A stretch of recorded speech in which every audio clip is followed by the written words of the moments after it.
आज ना मैं आपको एक कहानी सुनाता हूँ, एक रियल स्टोरी इसी ईयर जेई 2024 की। एक स्टूडेंट था, उसने मतलब 2 साल पूरा 11th और पूरा 12th बहुत मेहनत किया, दिन रात पढ़ा, जैसे सिस्टमेटिकली पढ़ा जाता है वैसे सिस्टमेटिकली पढ़ाई किया। बट किसी कारणवश उसका ना जेई मेंस जो है वो हल्का सा क्या हो गया, गड़बड़ हो गया। हल्का से गड़बड़ कहने का मतलब क्या है कि जेई मेंस में सिलेक्शन तो उसका हुआ, बट उसको 99 परसेंटाइल या 98 परसेंटाइल नहीं आया, उसको 97 पॉइंट समथिंग परसेंटाइल आया। क्लियर कट उसको जेई मेंस में जो रैंक आया होगा वो बियॉन्ड 30,000 होगा। बट ऐसा नहीं था कि वो स्टूडेंट खराब था या उसने मेहनत कम की थी, ऐसा नहीं था। स्टूडेंट बहुत अच्छा था, बहुत ब्रिलियंट था और बहुत हार्ड वर्कर था। तो जब उसका जेई मेंस का रिजल्ट खराब हुआ ना, तो वो पैनिक नहीं हुआ कि मतलब अरे मेरा तो जेई मेंस खराब हो गया, मतलब इतना खराब हो गया, दोनों अटेम्प्ट्स खराब हो गए, अब मैं एडवांस मतलब क्या ही दूं, ऐसा कुछ भी उसके साथ नहीं हुआ। मतलब उसने ऐसा निगेटिव डायरेक्शन में सोचा ही नहीं। उसने सोचा कि अगर मेरा जेई मेंस नहीं हुआ है ना, तो मैं कम से कम जेई एडवांस की, मतलब क्योंकि क्वालिफाइड तो हूं ही मैं जेई एडवांस के लिए, तो क्यों ना मैं जेई एडवांस का एग्जाम के लिए और अच्छे से तैयारी करूं। उसने दिन रात एक कर दिया, उसने और अच्छे से प्लान्ड वे में जेई एडवांस की तैयारी की। और रिजल्ट पता है आपको कि उसका रिजल्ट क्या हुआ? He got aerospace engineering in IIT Bombay this year. तो इससे क्या पता चलता है दोस्तों कि अगर आपका रिजल्ट थोड़ा अप एंड डाउन हो तो उससे पैनिक नहीं होना है, घबराना नहीं है, अपने आप को कम नहीं सोचना है, बल्कि आपको क्या करना है और मेहनत करना है, और जो आप स्कोर अभी लेकर के आ रहे हो उससे और ज़्यादा स्कोर लाने का आपको क्या करना है, प्रयास करते रहना है till the end. Hard work and determination can grant you a very good places in your career. तो चलो दोस्तों, आज का वीडियो शुरू करते हैं। Myself MD Shahbaz Salim and I have done BTech and MTech from IIT BHU Varanasi. एंड आज जो हम लोग पढ़ेंगे दोस्तों, आप टॉपिक का नाम देख सकते हैं, इंटीग्रेशन। तो दोस्तों कहा हूं ना आपको कि फिजिक्स को पढ़ने से पहले क्या पढ़ते हैं हम लोग? बेसिक मैथ्स पढ़ते हैं, क्योंकि अगर आपका बेसिक मैथ्स स्ट्रांग नहीं होगा ना तो फिजिक्स भी स्ट्रांग नहीं होगा। फिजिक्स को स्ट्रांग करने के लिए बेसिक मैथ्स का पढ़ना बहुत जरूरी है। तो अगर आप लोग पहली बार मेरे वीडियो पे आ रहे हैं तो प्लीज आपको बेसिक मैथ्स का मैथमेटिकल टूल्स फॉर फिजिक्स का पूरा प्लेलिस्ट आपको हमारे चैनल पर मिल जाएगा, जहां पर आप फर्स्ट वीडियो जो ट्रिग्नोमेट्री पे था वहां से आप लोग देखना शुरू कर सकते हैं और बेसिक मैथ को अपना कमांड में ले सकते हैं। एक बार बेसिक मैथ्स आपका कमांड में आ गया तो समझो कि पूरी की पूरी फिजिक्स जो है वो आपके कमांड में आ गई। तो शुरुआत करते हैं इंटीग्रेशन से। और सबसे पहले तो हमें समझना पड़ेगा कि इंटीग्रेशन का मतलब क्या होता है। जैसे हम लोगों ने डिफरेंशिएशन पढ़ा, आप जस्ट देख सकते हो कि मेरा इससे जो जस्ट पिछला वाला वीडियो वो चेन रूल पे है और उससे पिछला वीडियो जो है वो आपको डिफरेंशिएशन पे है। तो डिफरेंशिएशन पढ़ने से पहले हम लोग क्या पढ़ेंगे, भाई डिफरेंशिएशन आखिर करें क्यों? डिफरेंशिएशन करने का मतलब फायदा क्या है, मतलब क्यों डिफरेंशिएशन पढ़े हम लोग? तो ये चीज आपको, इसका आंसर आपको मेरे डिफरेंशिएशन वाले वीडियो में मिलेगा कि हम लोग क्यों डिफरेंशिएशन पढ़ते हैं। तो जिस तरीका से डिफरेंशिएशन पढ़ने के लिए हम लोग पहले उसका मीनिंग समझे थे, उसी तरीका से हम लोग इंटीग्रेशन पढ़ने से पहले हम लोग इंटीग्रेशन की मीनिंग समझेंगे कि आखिर इंटीग्रेशन का मतलब क्या है। तो दोस्तों इन जनरल जो इंटीग्रेशन होता है वो हम लोग, उसका जो सिंबल होता है ऐसा उसका सिंबल हो जाता है, और इंटीग्रेशन ऑफ y dx, जहां पर dx जो है आपका, ये dx आपका क्या है, इंटीग्रेटिंग फैक्टर। ये dx आपका क्या हो जाता है दोस्तों, इंटीग्रेटिंग फैक्टर।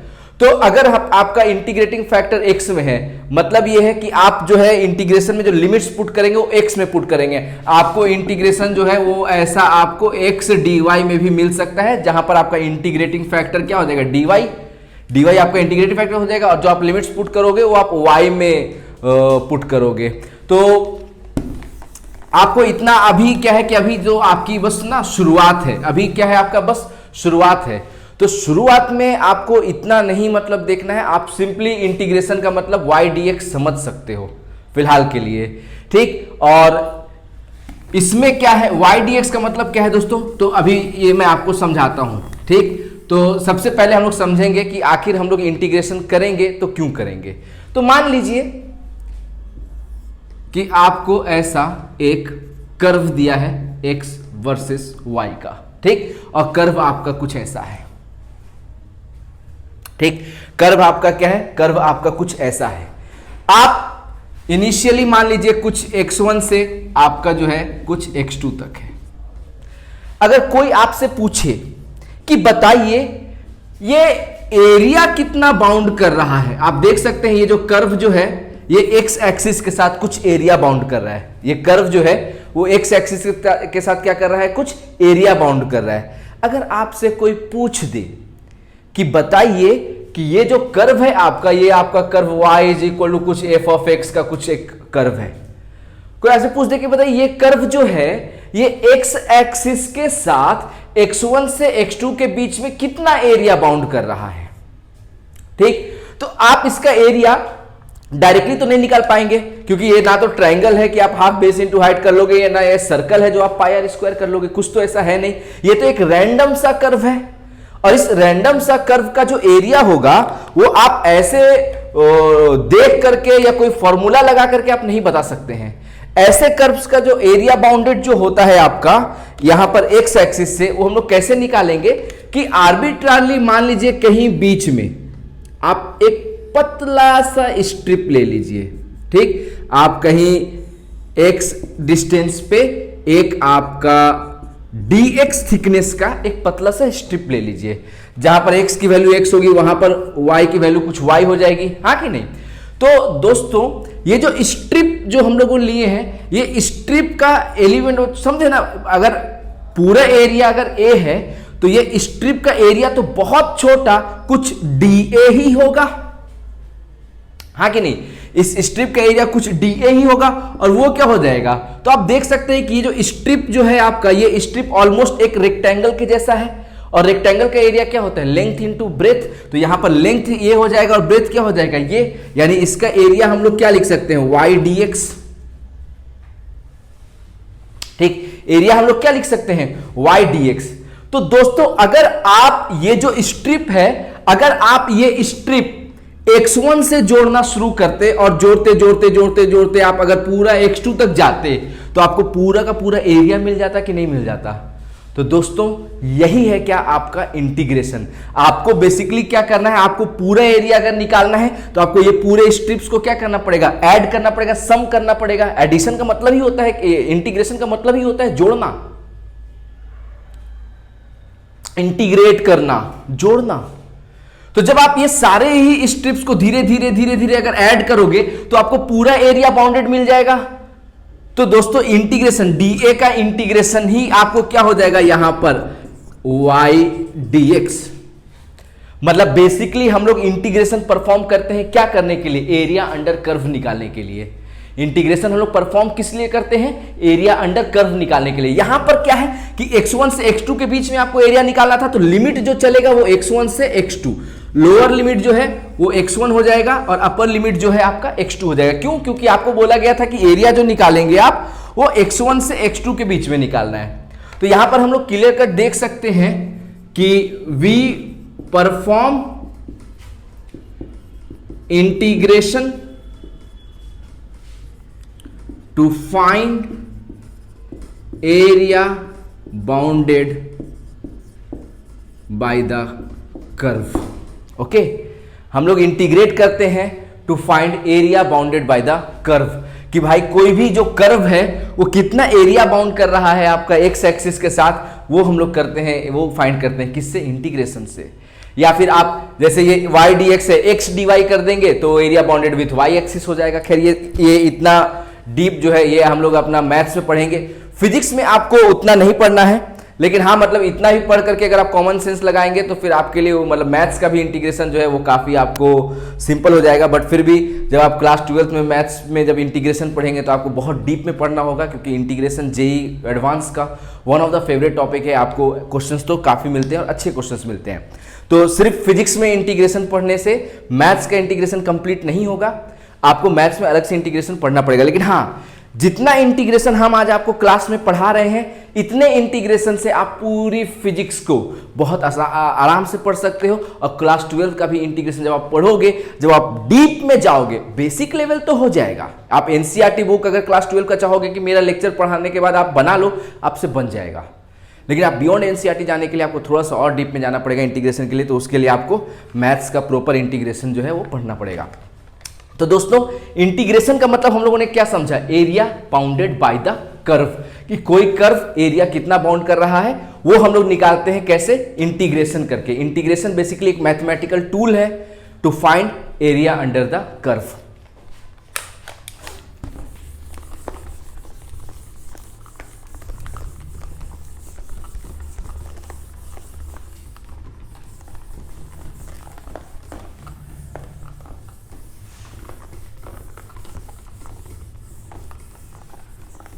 ओके तो हम लोगों को ये तो पता चल गया कि हम लोग इंटीग्रेशन कर क्यों रहे हैं, एरिया अंडर कर्व निकालने के लिए। इंटीग्रेशन कर क्यों रहे हैं, एरिया अंडर कर्व निकालने के लिए, ठीक।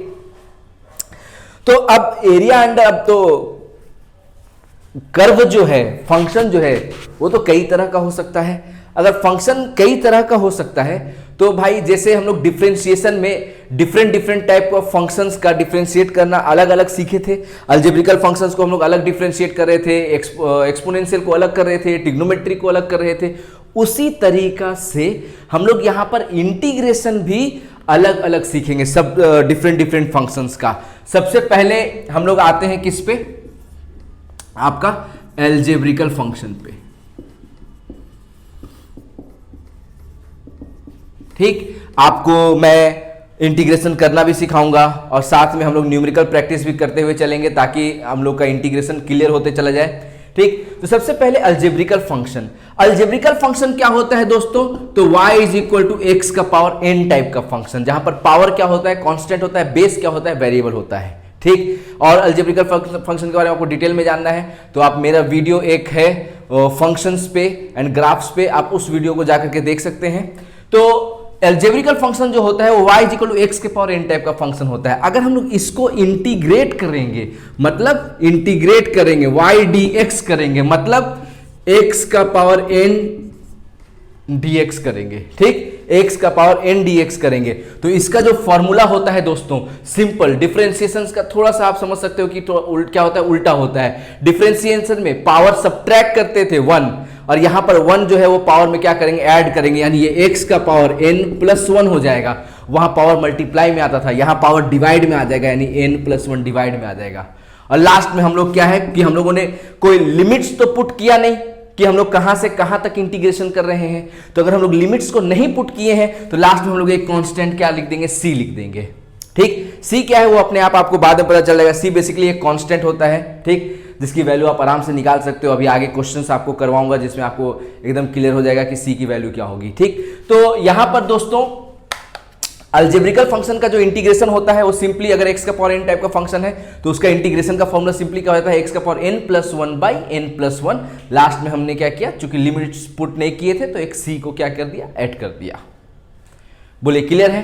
अब ना मैं इसके आपको ना कुछ एग्जाम्पल्स देता हूं। जैसे आपको एग्जाम्पल है y is equal to x square, आपको क्या है, y is equal to x square, और आपको बोला है क्या, इंटीग्रेट करिए। क्या बोला है आपको, इंटीग्रेट करिए, मतलब आप बेसिकली क्या करिए, y dx निकालिए, ठीक। यानी कि बेसिकली आपको एक्स स्क्वायर को क्या करना है, इंटीग्रेट करना है। तो इंटीग्रेट करने के लिए हमेशा इंटीग्रेटिंग फैक्टर होना चाहिए दोस्तों। आप simply integration of x square equal to x power 3/3 नहीं लिख सकते, एक्स स्क्वायर dx इंटीग्रेशन करना है, मतलब आपको dx जोड़ना ही पड़ेगा, ठीक। तो ये क्या हो जाएगा दोस्तों, सिंपली अलजेब्रिकल फंक्शन है, पावर में 1 ऐड हो जाएगा, यानी x के पावर 2 प्लस 1 बाई 2 प्लस 1, ठीक। लास्ट में क्या किया, प्लस c ऐड कर दिया। बोलिए क्लियर है, ठीक। एक एग्जांपल आपको और देता हूं। जैसे अगर मान लीजिए आपको बोल दिया है कि इंटीग्रेट करिए y is equal to x square plus x cube plus x का पावर 4, ठीक। तो जो डिफरेंशिएशन का फर्स्ट रूल था, डिफरेंशिएशन का जो फर्स्ट रूल था कि अगर फंक्शंस ऐड में हो या सब्ट्रैक्ट में हो, हाँ कि नहीं, एक और फंक्शन माइनस एक्स के पावर 5 भी हम लोग क्या करते हैं, ऐड कर देते हैं, ठीक। कि फंक्शंस अगर ऐड में हो या सब्ट्रैक्ट में हो तो हम लोग डिफरेंशिएट सबको क्या करते थे, सेपरेटली डिफरेंशिएट करते थे। तो उसी तरीका से यहां पर भी हम लोग जब इंटीग्रेट करेंगे तो हम लोग क्या करेंगे, सबको सेपरेटली इंटीग्रेट करेंगे। मतलब आपका basically x square plus x cube plus x के पावर 4 माइनस एक्स के पावर 5 इंटू डी एक्स। ये करने के लिए बोला गया हम लोगों को बोला गया इस फंक्शन को इंटीग्रेट करिए। ठीक है, तो हम लोग क्या करेंगे दोस्तों कि सारे फंक्शंस को अलग अलग हम लोग इंटीग्रेट करेंगे, यानी x square d x plus x cube d x plus x के power 4 d x minus x के पावर 5 डी एक्स, सबको अलग अलग क्या करेंगे हम लोग इंटीग्रेट करेंगे। और फिर क्या करेंगे दोस्तों, यहां पर लिख लिया, उसके बाद इंटीग्रेशन का सिंबल बना लेना है, सिंबल बना लेना है दोस्तों इंटीग्रेशन का। ठीक, उसके बाद यहां पर भी देख सकते हैं कोई लिमिट हम लोग दे नहीं रहे हैं कि कहां से कहां इंटीग्रेट करना है, तो हम लोग क्या करेंगे दोस्तों लास्ट में एक सी कांस्टेंट को क्या करेंगे ऐड कर देंगे।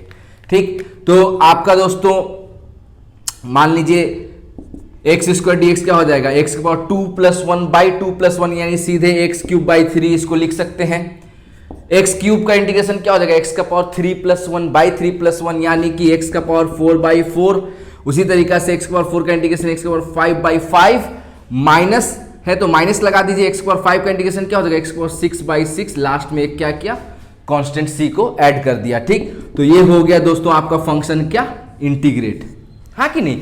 तो अलजेब्रिकल फंक्शन का इंटीग्रेशन बहुत सिंपल है, चुपचाप से आपको क्या करना है, एक्स का पावर एन डी एक्स को अगर आपको बोला है इंटीग्रेट करिए एक्स का पावर एन डी एक्स, यानी एक्स का power n plus 1 by n plus 1, formula याद कर लीजिए। कहीं पे भी आपको x square x cube x power 6 x power 100 x power 1000 कुछ भी मिल जाए तो सिंपल क्या करना है, पावर में 1 ऐड कर देना है और उसी से क्या कर देना है, सब्ट्रैक्ट कर देना है। ठीक, यानी एक्स स्क्वायर का integration x cube by 3, x cube का integration x power 4 by 4, x के पावर 4 का इंटीग्रेशन एक्स पावर 5 बाई 5, हाँ कि नहीं, पावर में 1 ऐड कर दीजिए। बोलिए क्लियर है, ओके थैंक यू। अब दोस्तों जैसा कि हम लोगों ने डिफरेंशिएशन पढ़ा तो हमने आपको बताया कि मेरा डिफरेंशिएशन को पढ़ाने का अपना एक क्या है तरीका है, अपना एक रूल है, एंड अपना मैं आपको डिफरेंशिएशन इस तरीके से समझाता हूं कि आपको पूरा समझ में आ जाए। तो अगर आप मेरे डिफरेंशिएशन का वीडियो नहीं देखें तो दोस्तों आप मेरे सेम चैनल पे प्लेलिस्ट में जाकर के डिफरेंशिएशन का video mathematical tools for physics में जाकर के आप देख सकते हैं। ठीक, तो मैं तो कहूँगा कि अगर आप इंटीग्रेशन पढ़ने वाले हैं तो इंटीग्रेशन पढ़ने से पहले आप क्या करिए, आप डिफरेंशिएशन पढ़ लीजिए, वो वीडियोस देख लीजिए, फिर आप इंटीग्रेशन देखिएगा तो आपको और ज़्यादा अच्छे से समझ में आएगा। तो जिस तरीके से मैंने डिफरेंशिएशन में रूल्स की बात की थी और मैं आपको धीरे धीरे ही क्या था, मतलब मैं अंत में सब रूल नहीं बताया, मैं आपको समझाते हुए रूल्स को बताया ताकि आपका अंडरस्टैंडिंग और क्या हो, क्लियर हो। ठीक, तो वैसे ही हम लोग यहाँ पर भी जो रूल्स मैं आपको धीरे धीरे सिखाऊंगा। जैसे एक रूल मैं आपको अभी क्या बताया कि अगर फंक्शंस बहुत सारे ऐड या सब्ट्रैक्ट में हो तो सबको अलग अलग इंटीग्रेट करिए, जैसे डिफरेंशिएशन में होता था। दूसरा रूल क्या है कि अगर आपका फंक्शन के साथ कोई कांस्टेंट मल्टीप्लाइड हो, फंक्शन के साथ क्या हो, कोई कांस्टेंट मल्टीप्लाइड हो, और इसको अगर आपको इंटीग्रेट करना है तो आपको बेसिकली जो भी कांस्टेंट है आपका कांस्टेंट को बाहर ले लीजिए। जैसे डिफरेंशिएशन में हम लोग कांस्टेंट को बाहर लेते थे, उसी तरीका से इंटीग्रेशन में करते समय भी हम लोग कांस्टेंट को क्या होगा, बाहर ले लेंगे और इंटीग्रेट कर देंगे जो बच गया है उसको। ठीक, जैसे कि अगर मान लीजिए मैं आपको एग्जांपल दे रहा हूं कि मान लीजिए y is equal to 4x cube है। ठीक, आपको फंक्शन क्या दे दिया है, y is equal to 4x cube, अब बोला है कि इसको इंटीग्रेट करिए, मतलब y dx। ठीक, तो आपको क्या करना है, 4x क्यूब का जो 4 कांस्टेंट है उसको बाहर ले लेना है और x क्यूब dx को इंटीग्रेट कर देना है। ठीक, तो x क्यूब का इंटीग्रेशन क्या हो जाएगा, x के पावर 3 प्लस 1 बाई 3 प्लस 1, यानी x के पावर 4 बाई 4। लास्ट में क्या करेंगे, लिमिट्स तो दिए नहीं थे तो प्लस c ऐड कर देंगे, 4 से 4 कैंसिल, तो फाइनल आंसर क्या हो गया, x के पावर 4 प्लस c। बोलिए समझ में आई बात आपको, ठीक है। तो ये भी एक रूल है और बहुत इंपॉर्टेंट रूल है। इसी रूल से रिलेटेड अगर मान लीजिए आपको कोई बोल दे कि कोई कांस्टेंट फंक्शन दे दे, जैसे y इज इक्वल टू 3 बोल दे, अब बोले इसको इंटीग्रेट करिए, तो इसका इंटीग्रेशन क्या हो जाएगा, y dx। ठीक, यानी कि इसका इंटीग्रेशन क्या होगा, 3 dx। अब 3 कांस्टेंट है, बाहर आ जाएगा, हम लोगों को करना पड़ेगा किसको इंटीग्रेट, dx को इंटीग्रेट करना पड़ेगा, और dx का इंटीग्रेशन क्या हो जाएगा दोस्तों, x प्लस c, हाँ कि नहीं। एक और एग्जांपल देता हूं,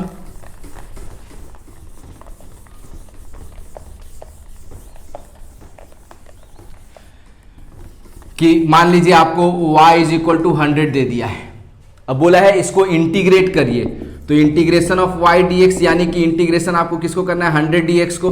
दोस्तों 100 क्या है, कांस्टेंट है, 100 बाहर आ जाएगा और हम लोग को किसको इंटीग्रेट करना पड़ेगा, dx को इंटीग्रेट करना पड़ेगा। तो dx का इंटीग्रेशन क्या हो जाता है दोस्तों, x, लास्ट में हम लोग क्या करेंगे, एक c कांस्टेंट पुट कर देंगे। तो बोलिए क्लियर है? ठीक, वेरी गुड। तो अगर आप इतना सीख चुके हैं दोस्तों, तो बेसिकली आप क्या किए, आप अलजेब्रिकल फंक्शंस का इंटीग्रेशन सीख गए और साथ में आप दो रूल्स भी सीख गए, जो कि इंटीग्रेशन का बहुत ही इंपॉर्टेंट रूल्स होता है। तो दोस्तों अभी है सबसे इंपॉर्टेंट चीज, मैं जो अभी आपको पढ़ाने वाला हूं ये सबसे इंपॉर्टेंट है। क्यों? क्योंकि मैं अभी आपको सिर्फ क्वेश्चन करना नहीं सिखाऊंगा। अभी मैं आपको बताऊंगा कि जो मैं शुरू में जो बात बोला कि इंटीग्रेशन का मतलब होता है एरिया अंडर कर्व निकालना, मैं इसको भी साबित करूंगा और साथ में ही मैं आपको लिमिट्स लगाना सिखाऊंगा कि लिमिट्स कैसे लगाते हैं। ठीक, अब इस चीज को पढ़ने के लिए ना हम लोग क्या होगा, हम लोग ग्राफ से पढ़ेंगे। ठीक, चलिए मैं आपको ना एक ग्राफ बना लेता हूं, एक्स एक्सिस वाई एक्सिस। ठीक, और ग्राफ भी आपका एकदम सिंपल है, y is equal to x line. ठीक, ग्राफ भी क्या है, एकदम simple, y is equal to x का मतलब क्या है कि जब आपका x कोऑर्डिनेट 1 होगा तो y कोऑर्डिनेट भी 1 होगा, x कोऑर्डिनेट 2 होगा 2 तो y कोऑर्डिनेट भी आपका 2, हाँ कि नहीं, x कोऑर्डिनेट 3 तो y कोऑर्डिनेट भी 3, हाँ कि नहीं, एक simple y is equal to x का लाइन है। आपको बोला गया है कि x 1 से 2 के बीच में, 1 से 2 के बीच में एरिया बाउंडेड क्या है, ये यस और नो। ठीक, आपको क्या बोला है, 1 से 2 के बीच में अगर एरिया बाउंडेड अगर आप देखोगे तो ये, और इस एरिया को, चूंकि यहां पर तो देखो ग्राफ एक स्ट्रेट लाइन का है, यहां पर आपको एक ट्रापेजियम बन रहा है। एरिया आप ज्योमेट्रिकली डायरेक्ट निकाल सकते हैं कि आपको ट्रापेजियम का एरिया निकालने का फॉर्मूला पता है कि half into sum of parallel sides into distance between them. तो parallel sum of parallel sides क्या हो जाएगा, 1 + 2, हाँ कि नहीं, ये कितना है 1 यूनिट्स और ये कितना है 2 यूनिट्स, तो 1 + 2 into distance between them, distance in दोनों के बीच में क्या है 1 से 2 का डिस्टेंस क्या हो जाएगा 1 ही हो जाएगा, यानी ये एरिया कितना आ गया आपको 3/2 यूनिट्स। ठीक, ये एरिया क्या आ गया आपको 3/2 यूनिट्स। तो ये एरिया हम लोग कैसे निकालें, सीधा ग्राफ से, डायरेक्टली ग्राफ देखा ट्रापेजियम बन रहा है, चुपचाप से उसका एरिया निकाल दिया, half into sum of parallel sides into distance between them, जो एरिया ऑफ ट्रापेजियम का फॉर्मूला होता है। ठीक, लेकिन यही चीज इंटीग्रेट करके भी आना चाहिए कि नहीं आना चाहिए। अगर आपको मैंने बोला कि भाई इंटीग्रेशन का मतलब होता है एरिया अंडर कर्व, तो इंटीग्रेट करके भी आपको 3/2 यूनिट्स होना चाहिए या नहीं होना चाहिए, और आपका 1 से 2 के बीच में, तो यहां पर हम लोग क्या करेंगे, लिमिट लगाना सीखेंगे 1 से 2। ठीक, तो दोस्तों आपका फंक्शन क्या है, अब यहां पर सब ध्यान से एकदम देखें। ठीक, आपका फंक्शन क्या है, y is equal to x. y is equal to x क्या है, एक स्ट्रेट लाइन का ग्राफ है, एक स्ट्रेट लाइन का इक्वेशन है, और ये भी क्या है, एक अलजेब्रिकल फंक्शन है, ये भी क्या है आपका एक अलजेब्रिकल फंक्शन है, y is equal to x. तो अगर हम आपको बेसिकली क्या बोला है, फाइंड एरिया बिटवीन, आपको क्वेश्चन क्या है कि find area between x is equal to 1 and x is equal to 2। आपको x इज इक्वल टू 1 से 2 के बीच का एरिया निकालना था, तो क्लियर कट कोई भी समझ सकता है कि यहां पर लोअर लिमिट 1 हो जाएगा और अपर लिमिट क्या हो जाएगा 2। ये जो 1 जो हो जाएगा ये आपका क्या हो जाएगा, लोअर लिमिट, ओके, एंड 2 जो हो जाएगा ये क्या हो जाएगा आपका अपर लिमिट। तो दोस्तों यहां पर हम लोग लिमिट लगाना भी सीखेंगे। ठीक, तो बेसिकली आपको इंटीग्रेट करना पड़ेगा एरिया निकालने के लिए, यानी इंटीग्रेशन ऑफ y dx, और यहां पर आपका y की वैल्यू क्या है x, तो बेसिकली आपको इंटीग्रेट किसको करना है x dx, और x dx x का पावर कुछ नहीं तो क्या होता है 1, तो इसका इंटीग्रेशन क्या हो जाएगा, 1 + 1/1 + 1। ठीक, आपको बोला गया था कि आपको कहां से कहां के बीच का एरिया निकालना है, x इज इक्वल टू 1 से 2 के बीच का निकालना है, तो लोअर लिमिट हो जाएगा क्या 1 और अपर लिमिट क्या हो जाएगा 2। तो जब हम लोग इंटीग्रेट कर लेंगे फंक्शन को, तो हम लोग ऐसे एक ब्रैकेट डालेंगे, और जो लोअर लिमिट है वो यहां लिखा जाएगा, जो अपर लिमिट है वो यहां लिखा जाएगा। हमेशा जब हम लोग इंटीग्रेट कर लेते हैं तो हम लोग अपर लिमिट फंक्शन में हम लोग हमेशा क्या करते हैं, अपर लिमिट पुट करते हैं माइनस लोअर लिमिट। ओके, हम लोग हमेशा इंटीग्रेट करते हैं upper limit minus lower limit. ठीक, तो सबसे पहले हम लोग क्या करेंगे, हमारा जो फंक्शन है ये क्या हो गया आपको x का पावर 2 x² हो गया, ये बेसिकली क्या है x²/2, लिमिट आपका 1 से 2। तो सबसे पहले हम लोग x की जगह पर क्या करेंगे, अपर लिमिट रखेंगे। अपर लिमिट क्या है 2, तो x की जगह हम लोग क्या पुट कर देंगे 2, तो 2 का क्या हो जाएगा स्क्वायर, ठीक, एक्स स्क्वायर है ना, जो भी आपका अपर लिमिट होगा उसको आप चुपचाप से एक्स के जगह पर आप रख दीजिए। एक्स के जगह पर आप यहां पर रखिएगा तो 2 का स्क्वायर होगा माइनस फिर आप लोअर लिमिट रखिए एक्स की जगह पर, तो एक्स की जगह जब 1 रखेंगे तो 1 का स्क्वायर हो जाएगा बाई क्या है आपका 2, तो ये बेसिकली आपका 2 का स्क्वायर क्या हो गया 4 माइनस 1/2 यानी 3/2। तो बोलिए सेम आया कि नहीं आया? इंटीग्रेट करके आपको सेम रिजल्ट मिला कि नहीं मिला? तो यहां से आप लोग क्या सीखे, एक तो आपको प्रूफ मिल गया कि इंटीग्रेट करके बेसिकली हम लोग क्या निकालते हैं, एरिया अंडर कर्व निकालते हैं, और दूसरा क्या मिल गया आपको, दूसरा ये कि लिमिट हम लोग कैसे पुट करेंगे, दो चीजें आप सीख गए। तो यहां पर आप लिमिट भी पुट करना सीख गए होंगे, सीधा क्या करेंगे अपर लिमिट करेंगे माइनस लोअर लिमिट करेंगे। तो दोस्तों मैं लिमिट करना आपको फिर से एक बार अलग से सिखा रहा हूं, ठीक, अलग से, कि ये जो फंक्शन इंटीग्रेट करके जो हमें आया था वो क्या आया था दोस्तों, x² 2 आया था। लोअर लिमिट हम लोगों की क्या थी 1, अपर लिमिट क्या थी 2। ये सबसे इंपॉर्टेंट है इसलिए मैं इसको दोबारा फिर से बता रहा हूं दोस्तों, ठीक। तो पहले हम लोग x की जगह पर क्या करेंगे, अपर लिमिट रखेंगे तो 2 का स्क्वायर, ठीक। फिर हम लोग क्या करेंगे माइनस, हमेशा upper limit minus lower limit होता है, माइनस फिर x की जगह हम लोग क्या पुट करेंगे 1, तो 1 का स्क्वायर बाई 2, तो ये क्या हो जाएगा 4 माइनस 1/2 यानी 3/2, जो कि आपका क्या है सेम। तो इंटीग्रेट करके हम लोग क्या निकाले, एरिया अंडर कर्व निकाले, ठीक, और साथ में हम लोग क्या किए, लिमिट्स भी पुट करना सीख गए। तो बोलो समझ में आई बात पूरी आपको? ठीक है।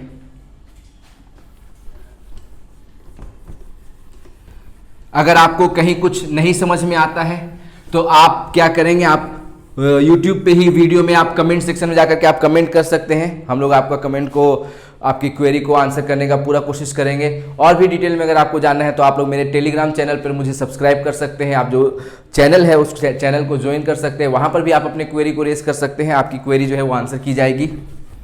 तो दोस्तों अभी हम लोग क्या है, तो देखो अभी तो हम लोग सिर्फ इंटीग्रेशन किसका सीखे, अलजेब्रिकल फंक्शन का सीखे, और अलजेब्रिकल फंक्शन का इंटीग्रेशन सीखते सीखते लिमिट्स भी पुट करना सीख गए, ग्राफ ही के अंदर एरिया होता है उसको साबित भी कर दिया, और रूल्स भी सीख गए, हाँ कि नहीं। अब हम लोग आते हैं हम लोग का सेकेंड टाइप ऑफ फंक्शन, जो कि क्या है आपका ट्रिग्नोमेट्रिकल फंक्शन।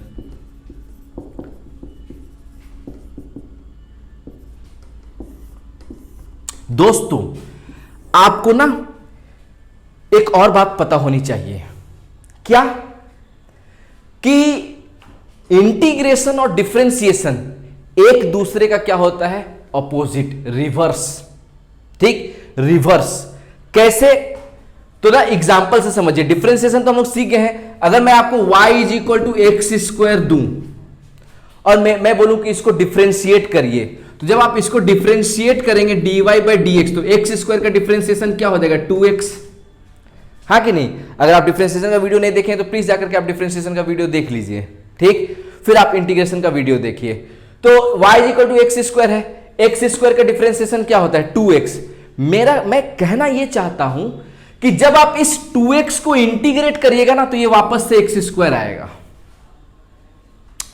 क्योंकि इंटीग्रेशन और डिफरेंशिएशन एक दूसरे का क्या होता है, ऑपोजिट। आप x² को डिफरेंशिएट किए 2x आया, आप 2x को अगर इंटीग्रेट करेंगे तो वापस x² आना चाहिए। नहीं यकीन हो रहा है तो चलिए इंटीग्रेट करते हैं, किसको, 2x को इंटीग्रेट करते हैं। तो जब 2x को आप इंटीग्रेट करेंगे तो 2x का 2 जो है वो कांस्टेंट है, वो बाहर आ जाएगा। आपको इंटीग्रेट किसको करना पड़ेगा, x dx। तो x dx का इंटीग्रेशन क्या हो जाएगा, x⁴ 1 + 1/1 + 1, ठीक, यानी ये क्या हो जाएगा 2x² 2।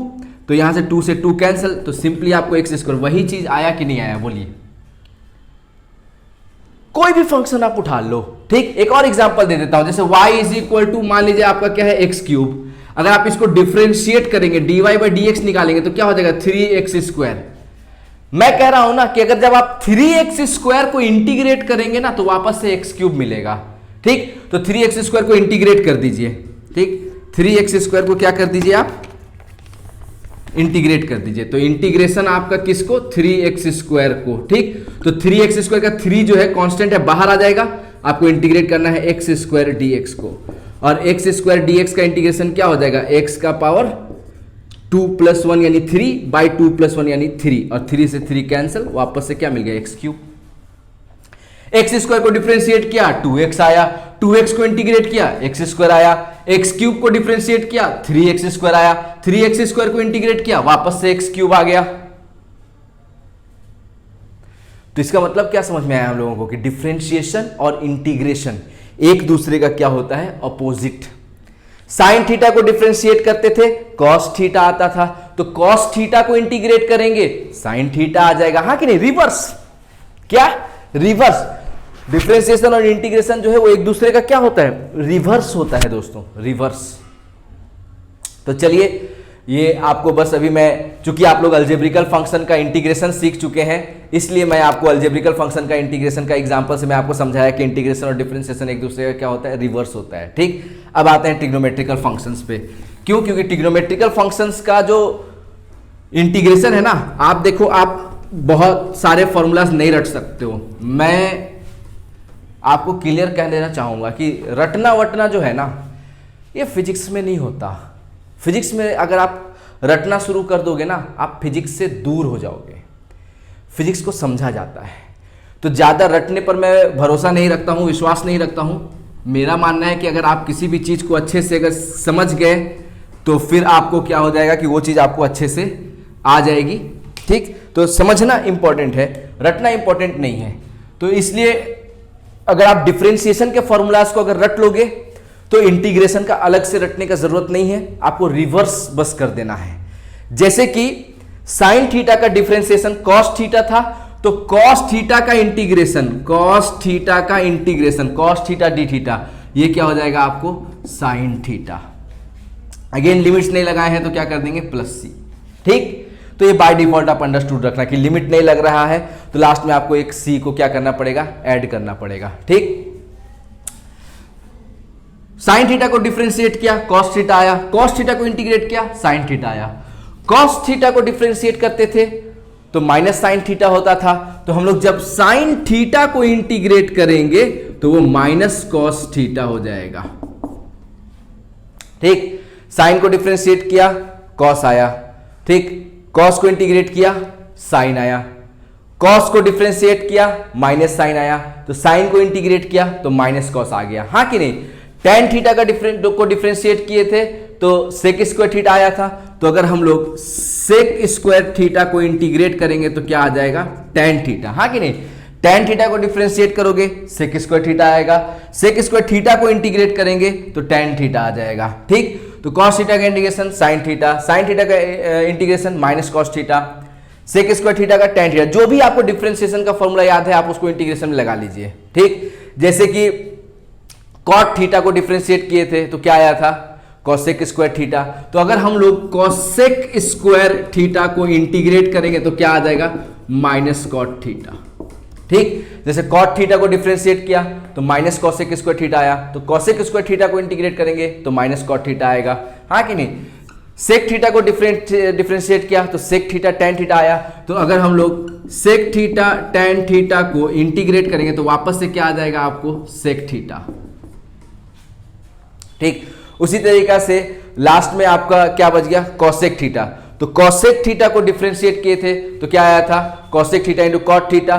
तो उसी तरीका से अगर आपका कॉसेक थीटा कॉट थीटा को हम लोग अगर इंटीग्रेट कर देंगे तो आ जाएगा minus cosec theta plus C. ठीक, कॉसेक थीटा का differentiation minus cosec theta cot theta होता है, तो उसका इंटीग्रेशन क्या हो जाएगा, minus cosec theta.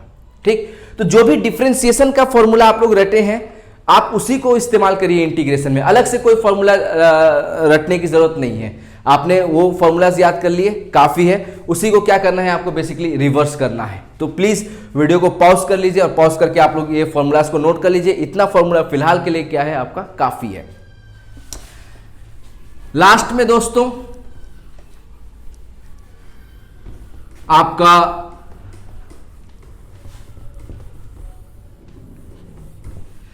Exponential function की अगर हम लोग बात करेंगे दोस्तों, तो जो डिफरेंशिएशन होता था उसी का हम लोग रिवर्स कर लेंगे। एक्सपोनेंशियल फंक्शन क्या होता है, जैसे आपको एक्सपोनेंशियल फंक्शन, ओके, जैसे y इज इक्वल टू ई का पावर x है, e का पावर x का डिफरेंशिएशन e का पावर x ही होता था, तो e का पावर x का इंटीग्रेशन आपका e का पावर x ही हो जाएगा। a का पावर x का डिफरेंशिएशन क्या होता था, ए का power x into l n a, तो ए का पावर एक्स का जो इंटीग्रेशन है वो ए का power x by l n a हो जाएगा। ठीक, लॉग एक्स का डिफरेंशिएशन, ठीक, यहां पर समझिएगा सब कोई, लॉगरिदमिक फंक्शन, यहां पर बहुत लोग कंफ्यूज होते हैं। ठीक, लॉगरिदमिक फंक्शन, तो लॉगरिदमिक फंक्शन क्या है, y is equal to log base e x. ठीक, इसका डिफरेंशिएशन क्या हो जाता था, 1 by x, d y by d x जो इसका डिफरेंशिएशन है वो 1 बाई एक्स होता था। उल्टा कहने का मतलब क्या है कि अगर आप लोग 1 बाई एक्स को इंटीग्रेट करोगे, ठीक, log x का डिफरेंशिएशन 1 बाई एक्स आया, तो 1 बाई एक्स का integration 1 by x into D x, ठीक, यानी कि basically D x upon x का इंटीग्रेशन क्या आ जाएगा दोस्तों, log x। ठीक, इंटीग्रेशन और डिफरेंशिएशन दोनों क्या होता है, एक दूसरे का अपोजिट, दोनों एक दूसरे का क्या होता है दोस्तों, अपोजिट। बोलो आई बात समझ में, फॉर्मूलाज क्लियर हो गए दोस्तों। तो अगर फॉर्मूलाज आपके क्लियर हो गए हैं तो आप बेसिकली ना, अब आप इंटीग्रेशन का, चूंकि मैंने जो आपको इंटीग्रेशन पढ़ाया, मैंने काफी सारे एग्जांपल्स भी दिए, मैंने आपको लिमिट लगाना सिखाया, मैंने आपको रूल्स सिखा दिए, जो फॉर्मूलाज अभी के लिए आपको पढ़ने थे, जो अभी के लिए आपको जरूरत है, जिससे पूरी 11th 12th की फिजिक्स आपकी हो जाएगी, जो फॉर्मूलाज जरूरत है वो फॉर्मूलाज आप अभी पढ़ लिए। अब क्या है, अब थोड़ा सा करना पड़ेगा क्या आपको, इंटीग्रेशन के प्रॉब्लम्स का प्रैक्टिस। तो दोस्तों इस वीडियो में मैं इतना ही रहने देना चाहूंगा। आपको अगले वीडियो में मैं बेसिकली इंटीग्रेशन के कुछ सवाल, कुछ प्रॉब्लम्स आपको प्रैक्टिस कराऊंगा, ताकि आपको जो प्रॉब्लम सॉल्विंग है आपका इंटीग्रेशन का वो भी क्या हो जाए, अच्छा हो जाए। हाँ कि नहीं, सिर्फ हम लोगों को थ्योरी नहीं सीखना, हमें से क्वेश्चन सॉल्व करने हैं। एग्जाम्स में, जेई मेंस में या जेई एडवांस में क्वेश्चंस आता है, न्यूमेरिकल्स आता है, हमें न्यूमेरिकल सॉल्व करना है। मेन मोटो, मेन ऑब्जेक्टिव क्या होना चाहिए, न्यूमेरिकल सॉल्व करना, समय में सॉल्व करना, स्कोर अच्छा लेकर के आना। हाँ कि नहीं। तो दोस्तों बिल्कुल मत घबराइए, आप अपनी जर्नी हमारे साथ शुरू किए हैं तो बिल्कुल आप हमारे वीडियोस को देखते रहिए। हर वीडियो में मैं आपको कुछ ना कुछ नया, कुछ ना कुछ अनोखा, कुछ ना कुछ अलग आपको मैं सिखा जाऊंगा दोस्तों। तो प्लीज़ अगर आपको मेरा वीडियो पसंद आया हो और थोड़ा बहुत आप अगर इंटीग्रेशन सीख गए मेरे वीडियो से, कुछ अच्छा लगा हो, तो please do hit like button, share, subscribe. Okay, तो मिलता हूं दोस्तों आपको आपसे अगली वीडियो में इंटीग्रेशन का ही पार्ट 2। Okay, thank you.